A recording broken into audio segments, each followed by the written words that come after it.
Madinou. Alors, aujourd'hui, je vais vous parler de deux livres. Alors, deux livres, il y a marqué peau dessus parce qu'il y a question de peau dedans. Vous savez, je fais ça, je mets ça pour le mettre dans ma collection. Une fois que je vous en ai parlé, que j'ai fait ma chronique sur Instagram. N'oubliez pas de vous abonner à mon compte Instagram parce que je fais des très très jolies photos avec une superbe chronique sur mes livres.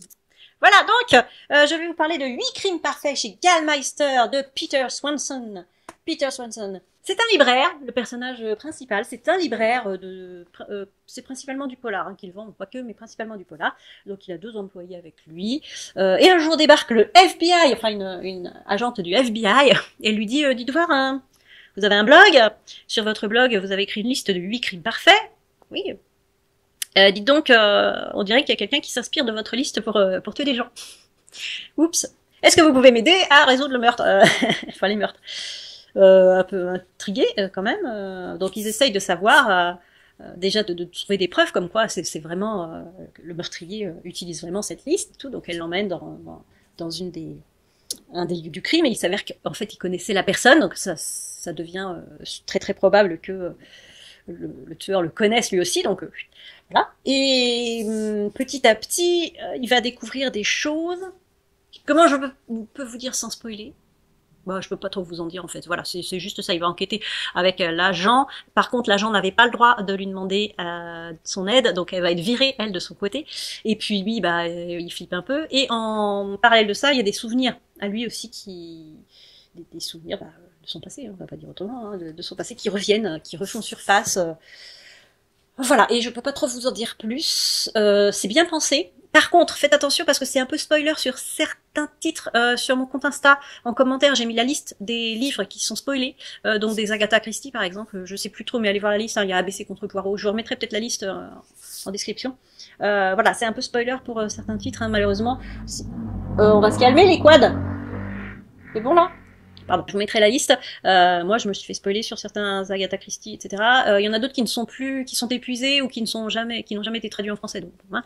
Il y en a un, c'est une pièce de théâtre aussi. Bref, je vous mettrai la liste. Donc, ouais, assez sympa quand même. Pourquoi tu t'éteins, toi? Non, c'est bon. C'est mon micro, je parle à mon micro. Et voilà, aujourd'hui, je vous parle aussi du livre de Pierre Bayard dans la collection Paradoxe chez Minuit, qui s'appelle La vérité sur des petits nègres. Qu'est-ce que c'est? C'est pas vraiment un essai, c'est un roman, hein, c'est de la fiction. Mais c'est une espèce d'analyse du roman d'Agatha Christie qui s'appelle maintenant Ils étaient 10. Et c'est le véritable meurtrier qui parle. C'est-à-dire qu'il nous dit que on s'est tous plantés. Agatha Christie s'est plantée. C'est pas du tout comme ça que ça s'est passé dans Des petits nègres. Donc il vaut mieux avoir lu le livre en question. Pardon. Il vaut mieux avoir lu le livre en question. Mais si vous l'avez pas lu tout de suite avant, c'est pas grave parce qu'il vous remet des passages et tout ça pour bien expliquer. Il refait vraiment une analyse. Hein. Alors quand je dis il ou elle, parce que c'est un des personnages, hein. Mais là c'est Pierre Bayard. Pierre Bayard vous remet bien en tête les passages en question, et c'est une véritable analyse de où tout le monde s'est planté et pourquoi c'est pas le meurtrier ou la meurtrière, enfin c'est pas le meurtrier qui a été désigné, mais c'est quelqu'un d'autre. Et c'est très très bien fait. Quand on le lit, on dit mais oui, on n'a rien vu quoi, mais pourquoi on n'a rien vu et tout, et c'est vachement bien fait. C'est de la métafiction en fait, c'est de la fiction qui parle d'elle-même, et c'est très sympa. Et bah écoutez, comme j'en suis dans la métafiction, hein, je vais aussi vous parler, je voulais pas tout de suite, mais je vais vous en parler aussi, d'un autre livre de métafiction qui parle aussi d'Edgar Poe, voilà, et qui s'appelle Un petit chef-d'œuvre de littérature de Luc Chomara, aux éditions Marest, Marest éditeur. Et c'est aussi de la métafiction. Pourquoi? Parce que le personnage principal, entre guillemets, c'est un petit chef-d'œuvre de littérature. Donc on confond un petit peu le chef-d'œuvre, le livre, et l'auteur. Ça parle un petit peu de ça, de la création du petit chef-d'œuvre de littérature.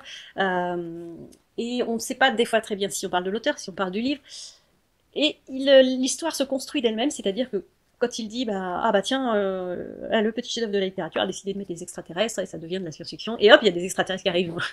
Voilà, vous voyez, ce genre de choses, ça se construit au fur et à mesure. Et c'est un peu déstabilisant, c'est assez difficile d'en parler, c'est un peu déstabilisant, je vous montre la couverture de près, voilà. Mais ça change beaucoup. En fait, c'est une histoire sans être une histoire. C'est l'histoire d'un livre, c'est l'histoire d'un auteur. Ça s'en prend entre guillemets à l'éditeur, au libraire, à l'auteur, au blogueur, aux critiques. Enfin, voilà, toute la chaîne du livre y passe entre guillemets. J'arrête pas de dire entre guillemets, ça m'énerve. Et c'est drôle, c'est un peu absurde aussi. Mais ouais, ça change un peu. Et ouais, j'ai bien aimé aussi parce que voilà, Et en plus, on se pose un petit peu aussi des questions sur le pourquoi du comment, pourquoi est-ce que certains livres sont des chefs-d'œuvre, pourquoi d'autres sont descendus par la critique, enfin voilà. Et ouais, c'est aussi une petite réflexion sur le monde du livre. Voilà, et là j'arrête là et je vous souhaite bonne lecture. Sur ce, bonne lecture, voilà, je vous souhaite à bientôt.